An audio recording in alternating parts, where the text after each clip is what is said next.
Assalamualaikum warahmatullahi wabarakatuh. Bapak Ibu, pada kesempatan kali ini saya akan melaksanakan tahap atau siklus ketiga dari kegiatan supervisi akademik bersama rekan saya, Ibu Syamsiar SPD. Tujuan kegiatan pada pasca observasi kali ini adalah analisis hasil data observasi yang diperoleh berdasarkan pengamatan di kelas, pemberian umpan balik, dan menyusun rencana tindak lanjut. Demikian, terima kasih, selamat menyaksikan. Oke, nggak terasa nih Bu Cia, kita udah sampai di tahap ketiga ya dalam rangkaian kegiatan supervisi akademik kita. Oke, nah Bu Cia, sekarang kita sedang berada di kegiatan pasca observasi ya, di tahap ketiga sebagaimana yang sudah saya sampaikan.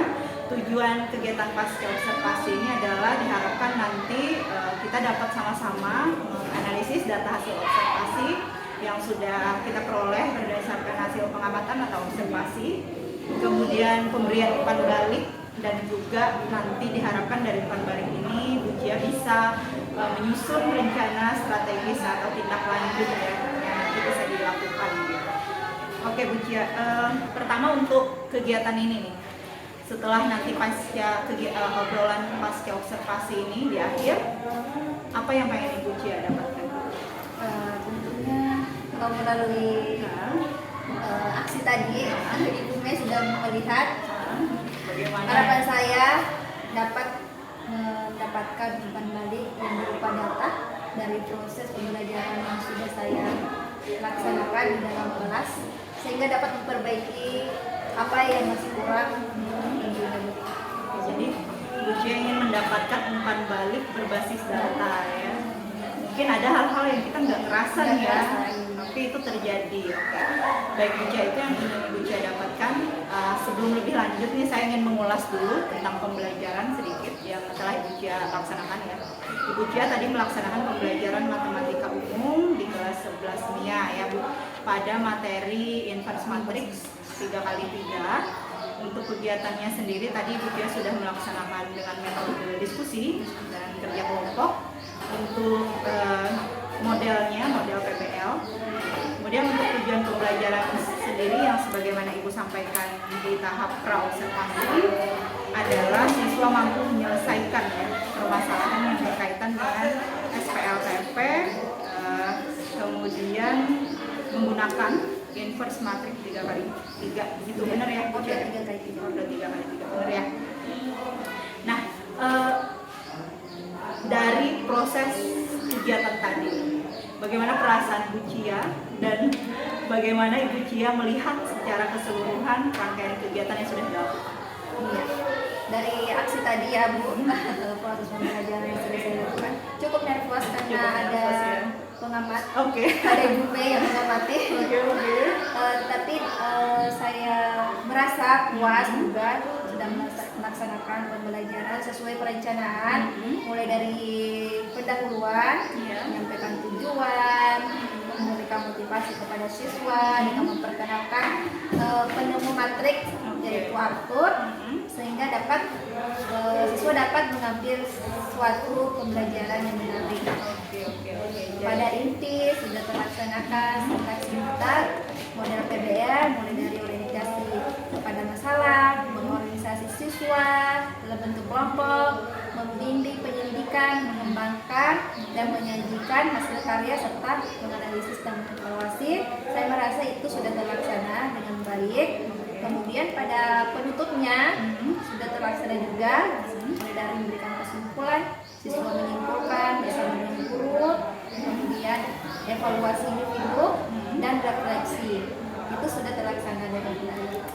Mungkin, tapi saya merasa apakah dua aspek yang tadi itu ya yang ingin kita capai, yang pertama metode dengan prosedur pembelajaran sudah tercapai dengan baik, itu saya merasa masih membutuhkan informasi yang berupa data dari Ibu Mei sebagai observer tadi. Ya, jadi tadi Ibu merasa bisa bilang cukup puas ya, cukup puas meskipun ya yang Ibu bilang tadi masih merasa di bagian dua aspek yang kita bicarakan di tahap pra-observasi ini masih perlu nih untuk ditingkatkan ya Bu Cia. Kemudian tadi Bu Cia sudah sangat luar biasa menggambarkan dan saya pikir itu sesuai ya. Kalau saya sih melihatnya sesuai dengan perencanaan pembelajaran. Tujuan pembelajarannya juga seperti yang Ibu bilang tadi sudah tercapai lah ya. Nah, jika ini semua kita skor ya untuk penilaian pribadi ini, skor 10 untuk seideal dan yang paling diharapkan. Untuk kondisi pembelajaran tadi Ibu menilai berapa? Skor 1 sampai 10 ya? Iya. 7 cukup mulai? 7? 7 sudah cukup. Menurut saya sudah merasa puas 7. Kalau 10 terlalu sempurna. Oke. Kenapa Bu Ibu milih 7? Kenapa 7? Karena saya merasa dari pos pembelajaran yang saya lakukan masih ada beberapa siswa yang masih ada yang kurang mengambil alih dalam proses pembelajaran, baik itu dalam proses diskusi dengan temannya, interaksi dengan temannya, maupun interaksi dengan guru. Ada beberapa siswa yang kurang, kemudian ada juga siswa yang mendominasi kelas, mendominasi kelompok, sehingga saya merasa bahwa perbedaan itu belum bisa saya akomodir, belum bisa saya antisipasi. Oke, berarti tadi Ibu merasa berpikir bahwa perlu perbaikan dari pada aspek itu ya. Aspek bagaimana caranya mengakomodir kebutuhan siswa yang berbeda seperti itu dan kemampuan siswa yang berbeda. Oke. Tadi juga sesuai dengan apa yang saya catat ya Bu.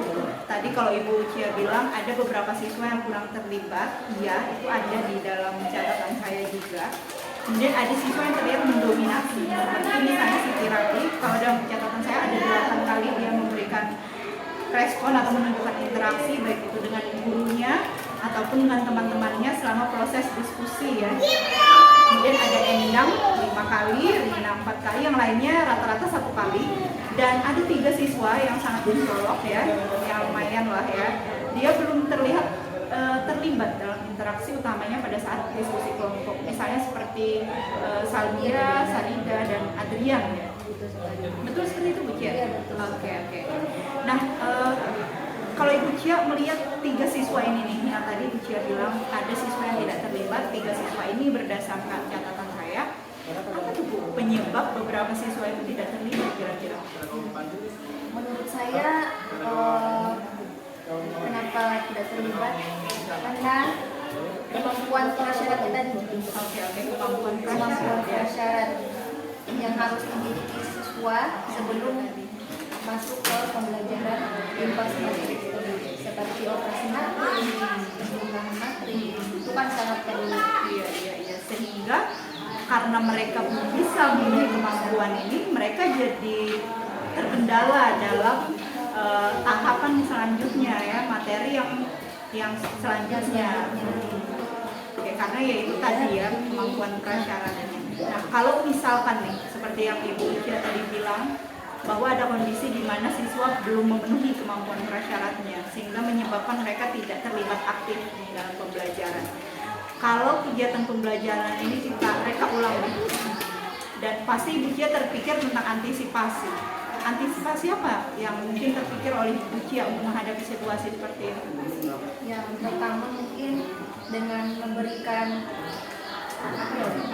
berupa tes awal, tes diagnostik awal kepada siswa, supaya kelihatan bahwa ini siswa belum mampu di sini. Iya, jadi siswa belum mampu di sini. Tidak cuma berdasarkan prasangka ya, tapi benar-benar melalui tes awal. Oke. Sebelum mengikuti materi selanjutnya, pembelajaran selanjutnya. Oke. Jadi tadi bagus sekali kalau saya lihat ya, dan itu tes diagnostik awal memang membantu kita untuk memetakan kebutuhan belajar siswa nih. Tadi bagaimana kita melihat ada perbedaan, kemudian siswa mana yang nanti akan kita berikan bantuan ya, tarafnya seperti apa, kegiatan seperti apa. Bagus ya untuk tahap untuk tes diagnostik awal gitu. Oke, Bu Cia, sekarang nih kalau misalkan nanti akan ada kegiatan berulang seperti ini lagi dan semacam ini lagi, mungkin Ibu Cia terpikir nih aspek apa lagi berdasarkan pengalaman hari ini yang mau Ibu Cia kembangkan selanjutnya? Ya, menurut saya Bu, yang harus aspeknya yang harus dikembangkan lagi itu strategi strategi ya, yang harus saya kembangkan lagi, strategi apa yang bisa akomodir yang ya. mengakomodir perbedaan tadi, perbedaan kognitif siswa. Jadi tadi karena Ibu Cia mendapat pengalaman bahwa ternyata di kelas itu ada bermacam siswa dengan level kognitif dan pemahaman yang berbeda nih, kemampuan prasyaratnya juga, sehingga kebutuhannya berbeda, maka Ibu akan mengembangkan selanjutnya itu strategi bagaimana cara mengakomodir siswa yang berbeda ini ya. Nah, terkait itu ada rencana ke depannya Bu Cia untuk melakukan apa nih terkait perbedaan tadi, perbedaan kognitif? Saya juga pernah mendengar tentang pembelajaran berdiferensiasi. Ya, dan saya sudah sempat mendownload aplikasinya yang platform Merdeka Belajar. Oke. Sepertinya permasalahan seperti tadi yang dibicarakan cocok dengan pembelajaran berdiferensiasi. Oke. Tetapi ilmu saya untuk menerapkan pembelajaran tersebut sepertinya masih kurang, masih perlu belajar lagi.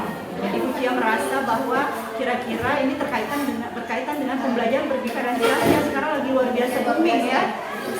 Oke, dan Ibu Cia merasa bahwa melalui platform PMM tadi ya, Ibu Cia bisa mendapatkan banyak hal ya dari pembelajaran berdiferensiasi itu.